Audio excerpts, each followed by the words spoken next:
இன்றைக்கி நம்ம இந்த வீடியோவில் எல்லாருக்கும் பிடிச்ச மைதா வச்சு ஒரு பிஸ்கட் எப்படி பண்ணலாங்கிறத பார்க்கலாம். இதை கோதுமையிலையும் செய்யலாம். இதை எப்படி செய்யலாங்கிறத பார்க்கலாம். Hi, welcome back to my channel biscuit wonder by Glory. இதுக்கு நான் 4 கப் மைதா எடுத்திருக்கேன். நீங்கள் வேணும்னா 4 கப் கோதுமை கூட எடுத்துக்கலாம். 4 கப் மாவுக்கு 3/4 கப் சீனி, 3/4 கப் தண்ணி, 3/4 கப் நெய் எடுத்திருக்கேன். நீங்கள் நெய்க்கு பதிலாக ஃப்ளேவர் இல்லாத ஆயில் கூட சேர்த்துக்கலாம். இப்போ இதை 3ஐயும் ஒரு பவுலில் சேர்த்து இதை அடுப்பில் வச்சு ஹீட் பண்ணலாம். சீனி கரையிற வரைக்கும் நம்ம ஹீட் பண்ணி எடுத்துக்கணும். கொதிக்கணும்னு அவசியம் இல்லை. இப்போது சீனி எல்லாம் கரைஞ்சிருச்சு. இப்போ அடுப்பு ஆஃப் பண்ணிவிட்டு இதை ஆற விடலாம். இப்போது 4 கப் மைதா எடுத்திருக்கேன் இல்லையா, இதுக்கு நீங்கள் கோதுமையும் எடுத்துக்கலாம். அப்படி இல்லைன்னா 2 கப் மைதா 2 கப் கோதுமை கூட எடுத்துக்கலாம். இப்போ ஒரு பாத்திரத்தில் நம்ம இதை சேர்த்துக்கலாம். இது ரொம்பவும் ஆறக்கூடாது, ரொம்பவும் சூடாக இருக்கக்கூடாது. நம்ம விரல் அப்படி வச்சு பார்க்குறப்போ லைட்டாக சூடாக இருக்கணும். இப்போது நம்ம அந்த 4 கப் மாவையும் சேர்த்துக்கலாம்.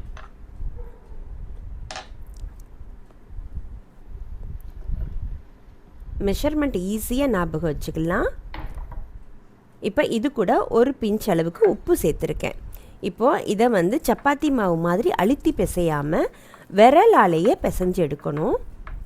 முதல்ல லூஸாக இருக்கிற மாதிரி இருக்கும், கொஞ்சம் நேரம் கழித்து நல்லா டைட் ஆகிடும். அதே மாதிரி ரொம்ப நேரம் இது பிசையக்கூடாது. மாவெல்லாம் சேர்த்து பிசைஞ்சதுக்கப்புறம் இதை ஒரு நல்லா டைட்டாக ஒரு மூடி போட்டு மூடி வச்சிடணும். இது மினிமம் அரை மணி நேரமாவது ஊறணும். 1 மணி நேரம் வரைக்கும் ஊறலாம். இப்போ எனக்கு 1 மணி நேரம் ஊறியிருக்கு. நல்ல மாவு சாஃப்ட் ஆயிருச்சு.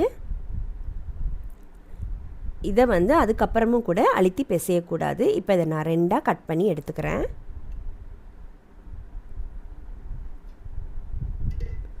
அதே மாதிரி மிச்ச மாவையும் மூடி வச்சிடலாம். காற்று பட்டால் காஞ்சி போயிடும்.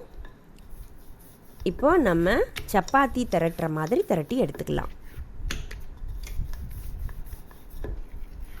ரொம்ப தின்னாகவும் இருக்கக்கூடாது, ரொம்ப திக்காகவும் இருக்கக்கூடாது. இந்த அளவுக்கு இருக்கணும்.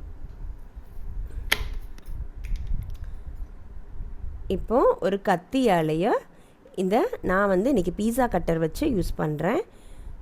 கத்தியாலேயோ இல்லை இந்த மாதிரி ஒரு பீஸா கட்டரால் கார்னர் எல்லாம் கட் பண்ணி எடுத்துட்டு நமக்கு விருப்பமான வடிவத்தில், அதாவது நான் ஸ்கொயராக இன்றைக்கி கட் பண்ணியிருக்கேன்.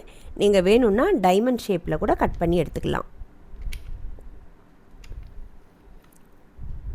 அதே மாதிரி கட் பண்ணும்போது நமக்கு ஒரே சைஸில் வர்ற மாதிரி பார்த்துக்கணும்.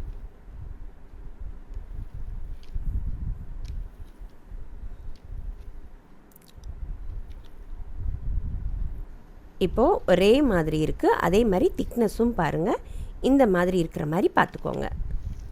மிச்சம் நான் எல்லாத்தையும் கட் பண்ணி எடுத்துக்கிறேன்.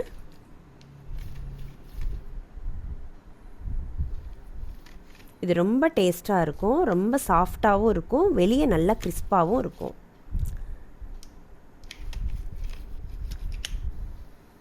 இப்போது ஒரு பாத்திரத்தில் எண்ணெய் காய வச்சு இந்த மாதிரி சேர்த்துக்கலாம். மீடியம் ஃப்ளேமில் இருக்கிற மாதிரி பார்த்துக்கோங்க. போட்ட உடனே கிளறக்கூடாது. கொஞ்சம் நேரம் கழித்து லைட்டாக கரண்டியில் உடச்சி விடணும். ஒன்றோட ஒன்று ஒட்டாமல் நல்லா பிரிஞ்சு நல்லா ஃப்ரை ஆக ஆரம்பிக்கும். அதே மாதிரி ஃப்ளேம் நல்லா மீடியமில் வச்சுக்கோங்க. அப்படி இல்லைன்னா உள்ளே வேகாமையும் வெளியே கலரும் நமக்கு கிடச்சிரும். நம்ம மீடியம் ஃப்ளேமில் வச்சு ஃப்ரை பண்ணி எடுக்கும்போது நல்லா உள்ளவும் நல்லா வெந்து வரும்.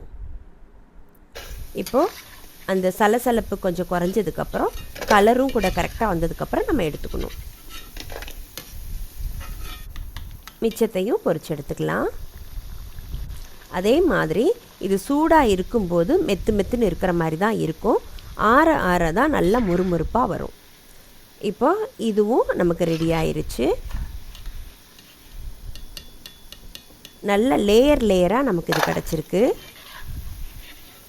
ஏன்னா நம்ம சேர்த்துருக்கிற நெய்யால் நல்ல ஒரு சாஃப்ட்டு, நல்ல ஒரு சவுண்டு பாருங்கள். நல்ல மொறுமொறுப்பாகவும் இருக்குது, அதே நேரத்தில் நல்ல சாஃப்டாகவும் இருக்குது உள்ள. இதை நீங்கள் கண்டிப்பாக ட்ரை பண்ணி பாருங்கள். ரொம்ப ஈஸியாகவும் இருக்கும், ரொம்ப டேஸ்ட்டாகவும் இருக்கும். ஒரு முறை பண்ணால் அடிக்கடி செய்ய தோணும். உங்களுக்கு மைதா வேணான்னு நினச்சிங்கன்னா நீங்கள் கோதுமையில் கூட செஞ்சுக்கலாம். இதை கண்டிப்பாக ட்ரை பண்ணி பார்த்துட்டு எப்படி இருந்ததுன்னு கமெண்ட் பண்ணுங்கள், லைக் பண்ணுங்கள், ஷேர் பண்ணுங்கள். தேங்க்யூ.